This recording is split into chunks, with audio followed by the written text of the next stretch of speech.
വരുന്ന 5 വർഷം എങ്ങനെ മുന്നോട്ട് പോകണമെന്നത് സംബന്ധിച്ച തങ്ങളുടെ നിലപാടുകളായിരുന്നു മീഡിയ വൺ സ്പെഷ്യൽ എഡിഷനിൽ മന്ത്രിമാർ വ്യക്തമാക്കിയത്.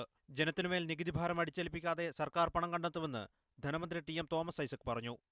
ഇതൊന്നും വിട്ടുവീഴ്ചയില്ല. ഈ പാവങ്ങളുടെ കാര്യത്തിൽ ഞങ്ങൾക്ക് ഈ പാവങ്ങളാണ് വോട്ട് ചെയ്തിട്ടുള്ളത്. അതുകൊണ്ട് ചെയ്യുമ്പോൾ വരുമാനം പെട്ടെന്ന് കൂടൂലല്ലോ. അപ്പം നമുക്ക് നോക്കാം വേറെ എന്ത് വേണ്ടെന്ന് വെക്കണമെന്നുള്ളത്.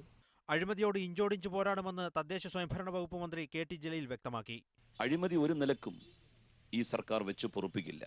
ഇഞ്ചോടിഞ്ച് അഴിമതിയോട് പൊരുതി ഈ ഗവൺമെന്റ് നിൽക്കും. ജൈവകൃഷിയിലൂന്നി പുതുതലമുറയെ കൃഷിയിലേക്ക് ആകർഷിക്കാനുള്ള ശ്രമങ്ങളുണ്ടാവുമെന്ന് കൃഷിമന്ത്രി വി.എസ്. സുനിൽകുമാർ. ഒരു ശുദ്ധത നമ്മുടെ ഉൽപ്പന്നങ്ങൾക്ക് ഉണ്ടാക്കിയെടുക്കാൻ വേണ്ടിയിട്ടുള്ള ശക്തമായ നടപടികളാണ് ഞങ്ങൾ ജൈവ കാർഷിക മേഖലയുമായി ബന്ധപ്പെട്ടുകൊണ്ട് നിൽക്കുന്നത്. അതിൽ ന്യൂ ജനറേഷൻ എങ്ങനെ ഇവിടേക്ക് ആകർഷിക്കാൻ വേണ്ടി സാധിക്കും. ദാർശനിക തലത്തിൽ നിന്നുകൊണ്ട് വിദ്യാഭ്യാസ മേഖലയിൽ ഇടപെടുമെന്ന് മന്ത്രി സി രവീന്ദ്രനാഥ് പറഞ്ഞു. പൊതുവിദ്യാഭ്യാസത്തെ സംരക്ഷിക്കുക എന്നത് തന്നെയാണ് പ്രധാനമായും വിദ്യാഭ്യാസ മേഖലയിൽ ചെയ്യേണ്ടത്.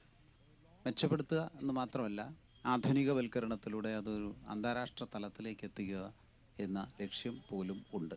റവന്യൂ മന്ത്രി ഇ. ചന്ദ്രശേഖരൻ, തുറമുഖ വകുപ്പ് മന്ത്രി കടന്നപ്പള്ളി രാമചന്ദ്രൻ, ഫിഷറീസ് മന്ത്രി മേഴ്സിക്കുട്ടിയമ്മ, ഭക്ഷ്യ സിവിൽ സപ്ലൈസ് മന്ത്രി പി. തിലോത്തമൻ തുടങ്ങിയവരായിരുന്നു മീഡിയ വൺ സ്പെഷ്യൽ എഡിഷനിൽ പങ്കെടുത്ത മറ്റു മന്ത്രിമാർ.